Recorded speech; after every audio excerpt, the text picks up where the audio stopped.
Audio Jungle. Audio Jungle.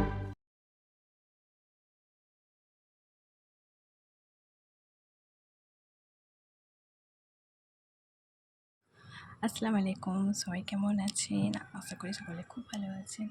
আলহামদুলিল্লাহ, আমিও খুব ভালো আছি। আজকে আবার চলে এসেছি আর একটি নতুন রেসিপি নিয়ে। রেসিপিটা হচ্ছে সুজির হালুয়া। তো আমি এখানে সুজির হালুয়া করতে কী ব্যবহার করছি, তো চলুন আগে সেগুলো দেখে নিই।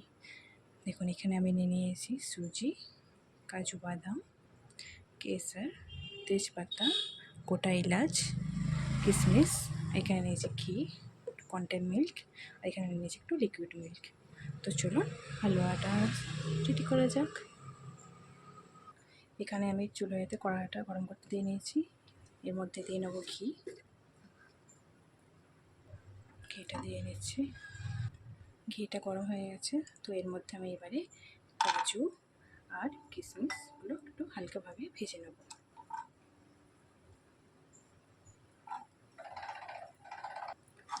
কাজু কিশমিশটা কিন্তু আমি এর মধ্যে হালকা করে একটু ভেজে নিচ্ছি।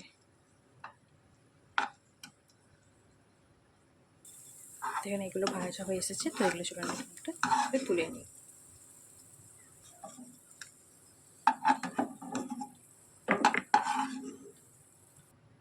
এবার কিন্তু আমি এই ঘিয়েতে সুজিটাকে ভালোভাবে ভেজে নেব। তার জন্য সুজিটা আমি এখানে দিয়ে নিচ্ছি।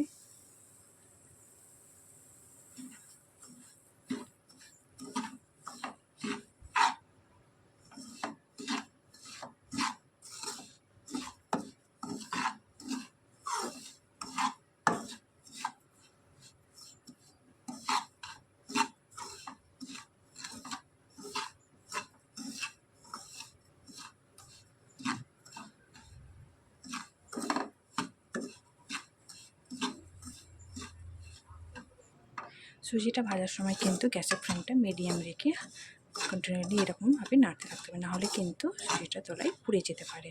তো তার জন্য সুজিটাকে নাড়ানো থামানো যাবে না, এভাবে ভাজতে থাকতে হবে। গ্যাসের ফ্লেমটা লো রাখলে কিন্তু পুড়ে যাওয়ার ভয়টা থাকে না।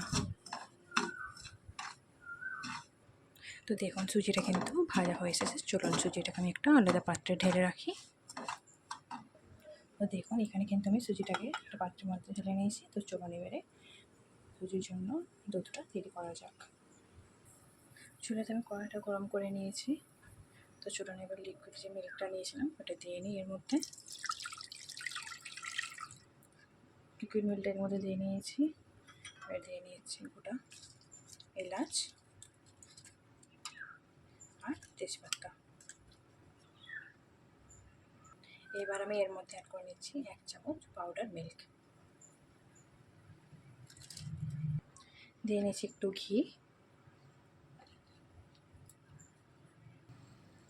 ঘিটা আমি এর মধ্যে দিয়ে নিচ্ছি। আর দিয়ে নিচ্ছি পরিমাণ মতন চিনিটা কিন্তু পরিমাণ মতন দেবেন। যে যতটা হালুয়া বানাবেন ঠিক ততটা পরিমাণে চিনিটা অ্যাড করবেন। তো চলুন এখানে দুধটাকে ভালোভাবে জাল দিয়ে নিই একটু।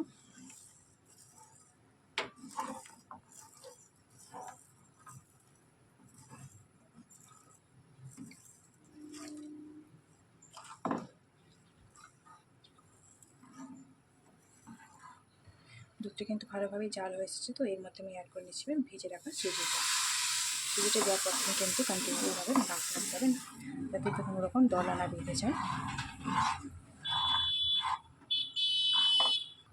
এভাবে কিন্তু এটা নাড়তে থাকতে হবে। উপর থেকে আমি একটু দিয়ে নিচ্ছি কেসর।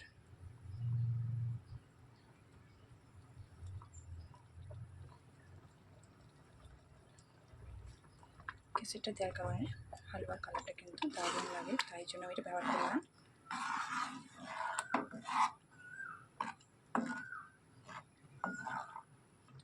আর দিয়ে নিচ্ছি একটু কনডেন্স মিল্ক। এভাবে কিন্তু হালুয়াটাকে নাড়তে থাকতে হবে যতক্ষণ না হালুয়াটা রেডি হয়ে আসছে।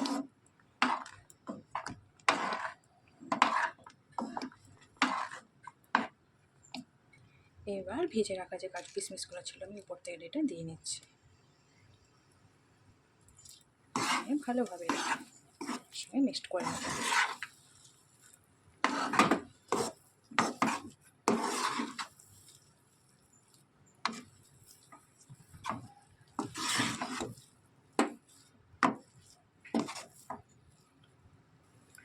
দেখুন এখানে কিন্তু সুজির হালুয়াটা কিন্তু একেবারে তৈরি হয়ে এসেছে। কড়া থেকে কিন্তু হালুয়াটা একেবারে ছেড়ে এসেছে। তো বুঝতে হবে হালুয়াটা রেডি হয়ে গেছে।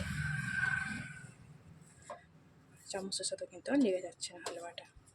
তো চলুন হালুয়াটাকে কিন্তু আমি এবারে একটা প্লেটে তৈরি করে নিই। তো দেখুন হালুয়া তৈরি হয়ে গেছে। তো চলুন এটা আমি একটা প্লেটে এবারে তৈরি করে নিই।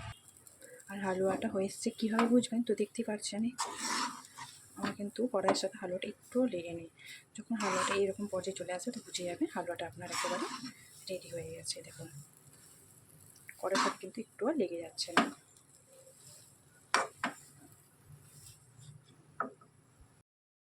তো দেখুন এখানে আমি হালুয়াটাকে এইভাবে প্লেটে ঢেলে নিয়েছি। তো এই চলুন এগুলো একটু আমি বরফি শেপে কেটে নিচ্ছি।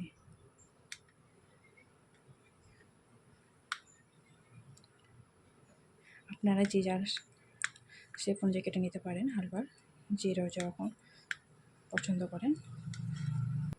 আর একটু সুন্দর লাগার জন্য আমি উপর থেকে এখানে কাজু বাদাম আর কিশমিশগুলো লাগিয়ে নিচ্ছি।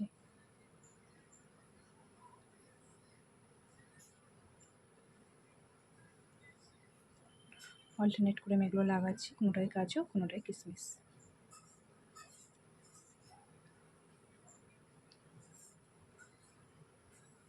তো যখন এখানে এটা আমি এইভাবে সাজিয়ে নিয়েছি আর উপর থেকে একটু দিয়ে নিচ্ছি কেসার।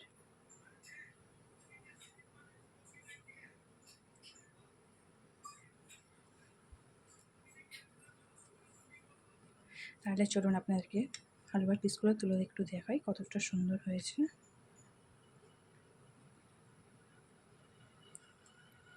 দেখুন এখানে কিন্তু একেবারে রেডি হয়ে গেছে সুজির হালুয়া।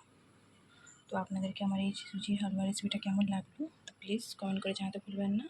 আপনারা যদি আমার চ্যানেলে নতুন হয়ে থাকেন তো চ্যানেলটা প্লিজ সাবস্ক্রাইব করে নিয়ে পাশে থাকবেন। তো আজকের মতো ভিডিওটা এখানেই শেষ করছি। দেখা হবে আবার কোনো নতুন ভিডিও। ততক্ষণ সবাই সুস্থ থাকবেন, ভালো থাকবেন। বাই, আল্লাহ হাফিজ।